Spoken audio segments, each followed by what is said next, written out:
Sisi tunauliza president, tafadhali, hao watu ya area hii walikuchagua kwa upendo mwingi sana.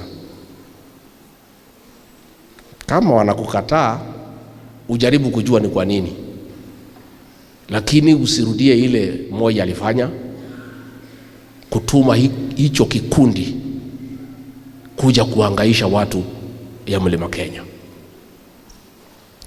And I think, Honorable Kagusha, you must get a team of lawyers and document the atrocities that were committed by that criminal gang against the people in the 90s, because those were crimes against humanity, and start engaging the International Criminal Court. That the ICC should not wait until crimes against humanity have been committed. This gang is known to have committed crimes against humanity.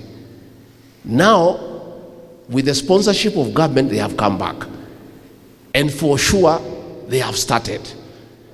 So, Bwana Kagusha, get a team of lawyers to write to the ICC to invite them to come to Kenya and make sure that the activities of that criminal gang sponsored by government is not allowed to take place.